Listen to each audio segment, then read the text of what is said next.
जब जिस काज में जिस थल में जिस विधि से होता, अब उसका उसमें उस थल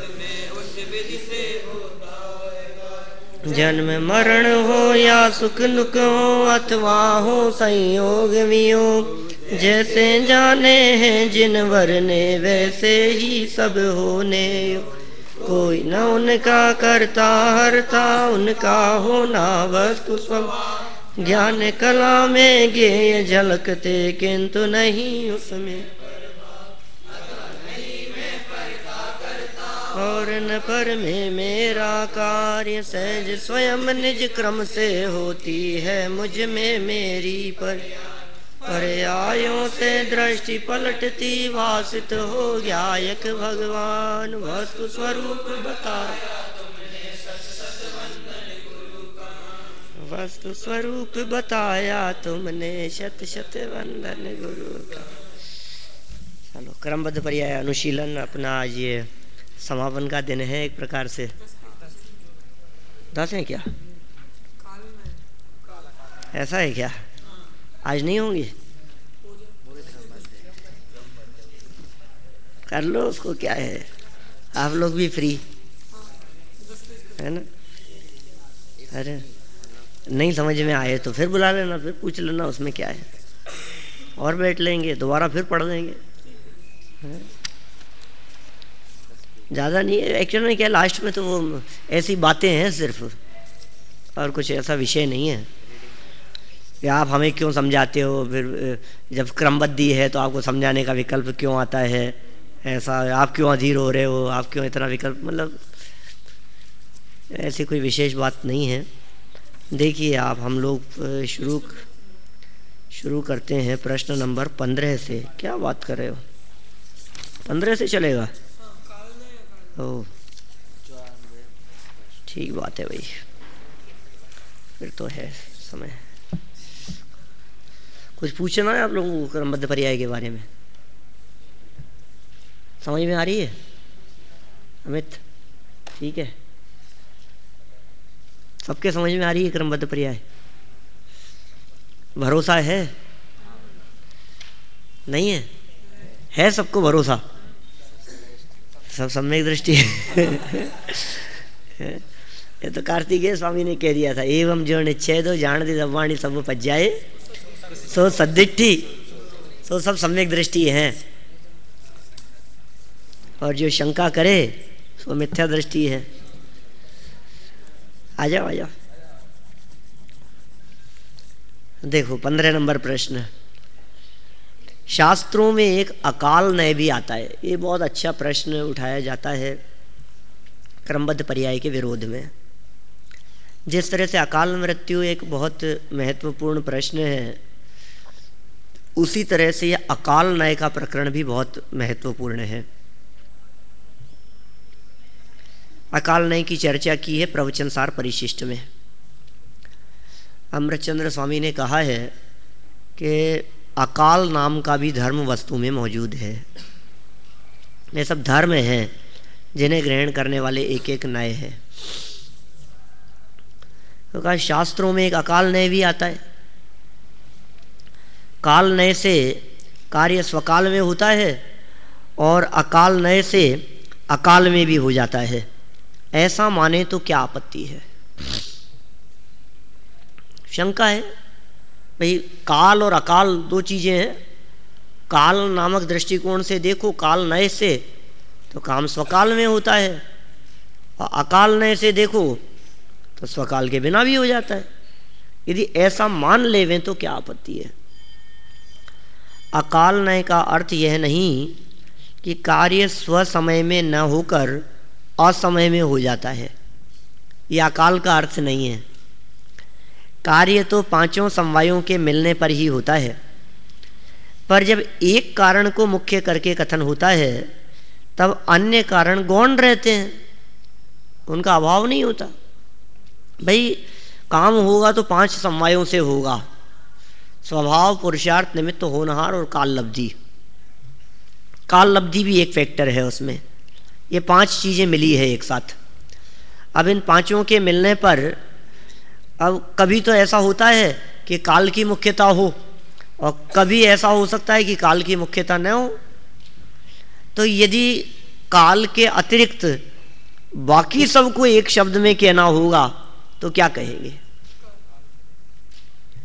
जैसे 6 द्रव्य हैं, जीव, पुद्गल, धर्म, अधर्म, आकाश और काल। उसमें एक तो है जीव नाम का द्रव्य। अब जीव के अलावा बाकी 5 द्रव्यों को एक ही शब्द में कहना हो तो क्या कहेंगे? जीव नहीं है, यही तो हुआ ना। जीव के अलावा जीव नहीं है, जीवन जिसमें नहीं है वो अजीव। वह ऐसे तर्क देकर यहाँ सिद्ध किया है कि अकाल का अर्थ काल के अतिरिक्त और समवाय, ऐसा अर्थ लगाना। देखिए, जैसे निसर्गत सम्यक दर्शन भी देशनालब्धि बिना नहीं होता। निसर्गत सम्यक दर्शन देशनालब्धि, हाँ, पूर्व की देशना अपन ने की थी ना सर्वार सिद्धि पढ़ते समय ये चर्चा, तन निसर्गत अधिगमाद्वा, इस सूत्र में हमने चर्चा की है। तो निसर्गत सम्यक दर्शन यद्यपि स्वभाव से होता है तथापि सम्यक देशनालब्धि बिना नहीं होता, और अधिगमत सम्यक दर्शन भी स्वभाव के आश्रय से होता है। फिर भी जिसमें उपदेश की मुख्यता होती है उसे अधिगमज, और जिसमें उपदेश का प्रसंग प्रत्यक्ष दिखाई नहीं देता उसे निसर्गत सम्यक दर्शन कहा जाता है। उसी प्रकार जिस कार्य की उत्पत्ति में काल को छोड़कर पुरुषार्थ आदि अन्य समवाय मुख्य दिखाई देते हैं उसे अकाल नय का विषय कहते हैं। ये बहुत इंपॉर्टेंट लाइन है, लाइफ में याद रखने योग्य है। इस तरह का एक अलग हटके तर्क है जो दादा के चिंतन में निकला है। काल को छोड़कर, 5 हैं, 5 में से काल को छोड़कर बाकी सबको एक शब्द में कहो तो कह सकते हैं अकाल, वह अकाल का विषय है। जिसमें काल की मुख्यता दिखाई देती है उसे कालनय का विषय कहा जाता है। इसी प्रकार या इसी को इस प्रकार भी व्यक्त किया जाता है कि काल नय से स्वकाल में कार्य होता है और अकाल नय से अकाल में। ठीक है ना। इस कथन का तात्पर्य यह कदापि नहीं कि कार्य समय के पहले हो गया, ऐसा अर्थ नहीं है इसका। प्रवचन सार में जहाँ कालनय और अकालनय का कथन है वहाँ तो आम का उदाहरण देकर साफ साफ लिखा है, ऐसा प्रयोग किया है। किसने? अमृतचंद्र स्वामी ने ऐसा प्रयोग किया है, एग्जाम्पल दिया है काल के बारे में और अकाल के बारे में। वहाँ लिखा है उन्होंने, काल नय से आत्मद्रव्य की सिद्धि समय पर आधार रखती है काल नय से, और उदाहरण दिया गर्मी के दिनों के अनुसार पकने वाले आम की भांति।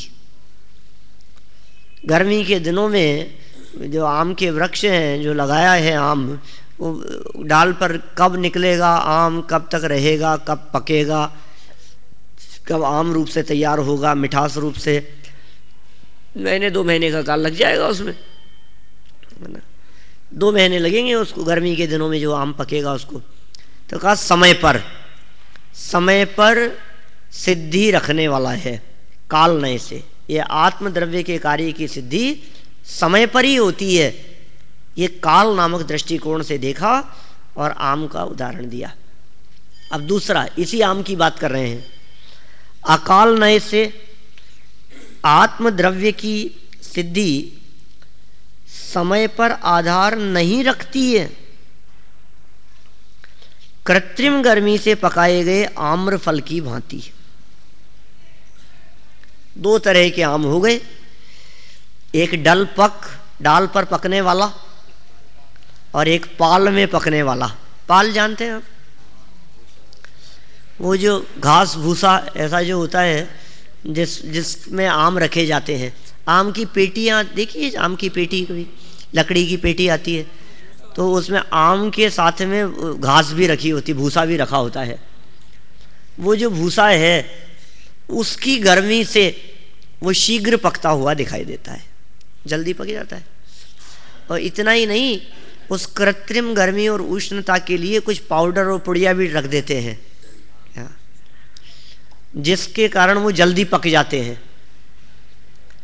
तो यहाँ ये कह रहे हैं कि यदि वो आम कच्चा है और डाल पर लगा हुआ है तो हो सकता है उसे पकने में 15 दिन लगे, 1 महीना लगे।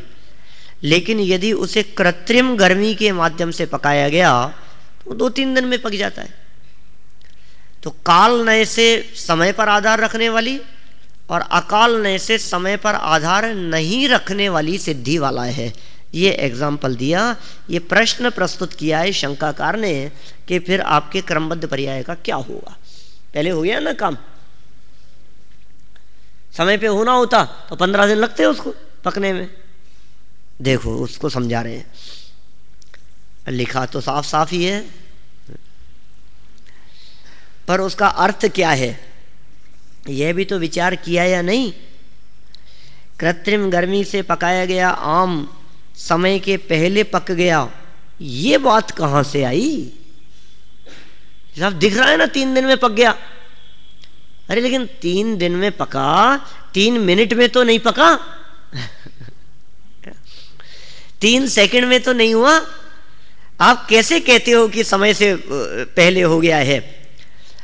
क्या सर्वज्ञ भगवान के ज्ञान में वो बात नहीं झलकी होगी कि ये 3 दिन में पक जाएगा? और हम तो आपसे पूछते हैं, आज आपने उस कच्चे आमों को उस पाल में रखा और हमने आपसे पूछा कि आम कब पकेंगे, तो आप ये कहते हैं कि 3 दिन में पक जाएंगे। तो बोलो वो 3 ही दिन में पकेंगे कि 3 से पहले पक जाएंगे? तो समय पे ही हुआ ना। अब आप उससे क्यों तुलना कर रहे हो? वृक्ष पर लगे हुए आम से तुलना करके ये कह रहे हो कि समय से पहले हो गया। ये उससे क्यों तुलना कर रहे हो? उसी समय होना था, 3 दिन में ही पकना था। और हम तो ये कहते हैं जिन आमों की 3 दिन में पकने की योग्यता थी उन आमों को आपने पेड़ से तोड़कर पाल में रखा, और जिनकी 15 दिन में पकने की काल अवधि शेष थी उनको छोड़ दिया। जिनको 3 दिन में पकना था उन्हें आज आपने उतार करके पाल में रख दिया। जिनको 4 दिन में पकना हो उन्हें हो सकता है कल आप तोड़ करके पाल में रखो। मतलब वो जल्दी हो गया, इस बात का क्या आधार है? सर्वज्ञ भगवान के ज्ञान के अनुसार तो काम समय पर ही हो रहा है। हाँ, ये यदि आप सिद्ध कर सको किसी प्रकार से कि भगवान के ज्ञान में 15 दिन झलका था लेकिन हमने 3 दिन में कर दिया, तो हम मान लेंगे समय से पहले हो गया। बोलो, यदि आप ये प्रूफ कर सको कि भगवान ने तो 15 ही दिन देखा था और देखो काम 3 दिन में हो गया, तो समय से पहले हो गया। देखो साफ लिखे हैं आगे, तीसरी लाइन 95 पेज नंबर। क्या तुम्हें यह पता था कि वह कब पकने वाला था? हो सकता है कि उसके पकने का काल वही हो जबकि वह पका है, और उसके पकने का निमित्त भी कृत्रिम गर्मी ही हो। इसकी जानकारी बिना कि उसे कब और कैसे पकना है, आप कैसे कह सकते हैं कि वह समय के पूर्व पक गया है? प्रत्येक कार्य के होने का काल ही नहीं, निमित्त आदि सभी समवाय निश्चित होते हैं और सबके मिलने पर ही कार्य होता है। तथा जब कार्य होना होता है, तब जो कार्य होना होता है, तब वे ही सभी कारण मिलते ही मिलते हैं। ऐसा नहीं होता कि कभी कोई मिले और कभी कोई। सभी के एक साथ मिलने के कारण ही उन्हें समवाय कहा जाता है। समवाय क्यों कहते हैं? कि सभी कारण मिल गए, इसलिए उसका नाम है समवाय। सबका मिलना, एकत्रित होना। डाल पर लगे आम के पकने में कृत्रिम गर्मी आदि देने का पुरुष का प्रयत्न आदि नहीं दिखाई देता। पुरुष का प्रयत्न दिखाई नहीं दिया उसमें हमारे को। अतः यद्यपि उसे कालने को मुख्य करके काललब्धि आने पर स्वयं पका कहा गया, तथापि उसमें ऋतुकृत गर्मी का निमित्त भी था ही। पाल में पकाए गए आम में कृत्रिम गर्मी दिए जाने रूप पुरुष का प्रयत्न देखा गया। अतः काल को गौण कर अन्य समवाय जैसे पुरुष का प्रयत्न रूप पुरुषार्थ, कृत्रिम गर्मी का निमित्त आदि एकाधिक समवाय की मुख्यता से उसे अकाल नय की अपेक्षा अकाल अर्थात काल से भिन्न अन्य कारणों से पका कहा गया। कुछ समझ में आई क्या कह दी बात? जब काल दृष्टि में मुख्य ना हो और दृष्टि में काल के अलावा दूसरे कारण मुख्य हों, तो दूसरे कारणों को एक शब्द में कहना हो तो हम कहेंगे काल के अलावा। बहुत सारे कारण थे, पुरुषार्थ था, निमित्त था, जो कुछ भी हुआ हो रहा हो, हमने कहा उन सबको एक शब्द में कहो, तो कहा यार बस काल नहीं है। जैसे अभी हमने आपसे पूछे कि क्लास में कौन कौन आया है, तो अब इसका एक तो जवाब ये हो कि एक एक बालक का नाम लेकर के बतलाएं कौन कौन आया है, और दूसरा ये हो सकता है कि भाई साहब बस उसके अलावा सब है। ये हो सकता है ना, क्लास में कौन कौन है, तो अब या तो एक एक का नाम लेकर के बतलाएं, ये भी है, ये भी है, ये भी है, ये भी है। और शॉर्ट में बोलना हो तो क्या कह सकते हैं कि भाई साहब सब हैं। एक तो ये जवाब हो गया सब हैं, और एक उसके अलावा सब हैं, ये भी हो सकता है ना। अब ये काम हुआ तो इस काम में कौन मुख्य है? ये बस काल मुख्य नहीं है, बाकी और दूसरे हो सकते हैं मुख्य। तो जहां काल मुख्य नहीं है उसका नाम है अकाल। काल के अतिरिक्त अन्य समवायों की मुख्यता के लिए अकाल शब्द का प्रयोग किया गया है। देखिए इसी बात को अभी तो अच्छा समझा रहे हैं, 2 पेज में और समझाएंगे इसी बात को। यहां अकाल का अर्थ असमय या समय से पूर्व नहीं है। अकाल का अर्थ अपितु काल लब्धि के अतिरिक्त अन्य पुरुषार्थ आदि समवायों का समुदाय है। काल का अर्थ भी समय मात्र नहीं है, अपितु काल लब्धि नामक एक समवाय है। काल माने टाइम, इतना नहीं यार ये काल में काम हुआ या काल कारण है इसमें। काल मतलब काल लब्धि है। काल को छोड़कर शेष 4 समवायों को एक नाम से कहना था तो अकाल के सिवाय और क्या कहा जा सकता था। जिस प्रकार जीव से भिन्न 5 द्रव्यों को अजीव कहा जाता है, उसी प्रकार यहाँ काल से भिन्न 4 समवायों को अकाल कहा गया है। अतः काल नय से का अर्थ है काल लब्धि की अपेक्षा कथन करने पर। यह हुआ काल नय से। काल नय से मतलब काल लब्धि की अपेक्षा कथन करने पर। और अकाल नय से का अर्थ है काल लब्धि को छोड़कर अन्य पुरुषार्थ आदि समवायों की अपेक्षा कथन करने पर। बात थोड़ी सूक्ष्म है पर समझने योग्य है। इसे समझे बिना इसके रहस्य को समझ पाना संभव नहीं है। सूक्ष्म अवश्य पर समझ में न आवे ऐसी नहीं। अतः यदि उपयोग को सूक्ष्म कर श्रद्धापूर्वक समझने का प्रयत्न किया जाए तो समझ में आ सकती है। काल नय और अकाल नय का क्रमबद्ध पर्याय से कोई विरोध नहीं है, अपितु ये नए क्रमबद्ध पर्याय के साधक ही हैं। इस संदर्भ में जयपुर खानिया तत्व चर्चा का निम्नलिखित कथन भी द्रष्टव्य है। विचार कर देखा जाए तो काल नय से काल की विवक्षा है और अकाल नय से काल को गौण कर अन्य हेतुओं की विवक्षा है। विचार करके देखने पर आपको ऐसा निश्चित प्रतीत होगा। जहाँ अन्य हेतुओं को गौण कर काल की प्रधानता से कार्य को दृष्टि पथ में लिया जाता है, वहाँ वह काल नय का विषय होता है। बाकी सबको गौण कर दिया, काल को मुख्य किया और समय को मुख्य करके जब कथन किया जाता है तो काल नय का विषय होता है। और जहाँ काल को गौण कर अन्य विवक्षा या प्रयोग से प्राप्त हेतुओं की प्रधानता से कार्य को दृष्टि पथ में लिया जाता है, वहाँ वह अकाल नय का विषय होता है। इस प्रकार एक ही कार्य काल नय का भी विषय है और अकाल नय का भी।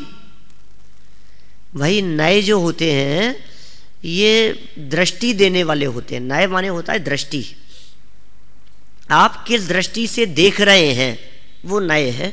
नय तो दृष्टिकोण का नाम है। अब कौन सी दृष्टि से देखा आपने? ये काल की दृष्टि से देखा तो काल नय, अकाल या अकाल के दृष्टिकोण से देखो तो अकाल नय। नय माने दृष्टिकोण। यदि ऐसा न माना जाए तो इन्हें नए वचन कहना संगत न होगा। यदि इनको विवक्षा नहीं माना जाएगा तो फिर नए नहीं कह सकेंगे। ये काल नए एट ए टाइम दोनों है। इस दृष्टि से देखोगे तो ऐसा दिखेगा, और दूसरे एंगल से देखा तो ऐसा दिखा। एक ही समय में दोनों नए है ना। काल नए से देखो तो काल समय पे हुआ है, अकाल नए से देखो ये नहीं भाई साहब, तो ये निमित्त मिल गया इसलिए हो गया काम, नहीं तो अकाल नय मुख्य हो गया, निमित्त मुख्य हो गया, पुरुषार्थ मुख्य हो गया। स्पष्ट है कि आचार्य अमृतचंद्र के उक्त कथन से कोई पर्याय क्रम नियमित होती है और कोई पर्याय क्रम अनियत होती है। यह त्रिकाल में सिद्ध नहीं होता। कोई क्रम नियमित हो और कोई अक्रम नियमित हो, ऐसा त्रिकाल में सिद्ध नहीं होता। प्रत्युत इससे यही सिद्ध होता है कि सभी कार्य क्रम नियमित होकर भी वे विवक्षा भेद से काल और अकाल इन दोनों नयों के विषय हैं। एक और बहुत गजब की बात कही इनके संदर्भ में। इन्होंने कहा, आगे उठाई है ऐसी चर्चा कि साहब इस प्रकार के प्रयोग लोक में भी तो प्रचलित नहीं है। ये शंका उठाई कि साहब ये जो आप जो कह रहे हो ऐसा ऐसा कौन मानता है, काल और अकाल का ऐसा ऐसा अर्थ आपने कह दिया, लोक में प्रचलित दिखती है ऐसी कोई बात? आप तो कोई भी तर्क दे दोगे उठ पटांग और हम मान लेंगे क्या? तो क्या नहीं नहीं, क्यों नहीं है, बहुत तर्क दिए जा सकते हैं। इन्होंने कुछ तर्क दे करके समझाया है, बहुत मार्मिक है बात, ध्यान से देखना। क्यों नहीं ऐसे प्रयोग लोक में प्रचलित क्यों नहीं है? काल के अतिरिक्त अन्य समवाय को अकाल कहने जैसे प्रयोग जिनवाणी में तो मिलते ही हैं, जैसा कि जीव अजीव वाले उदाहरण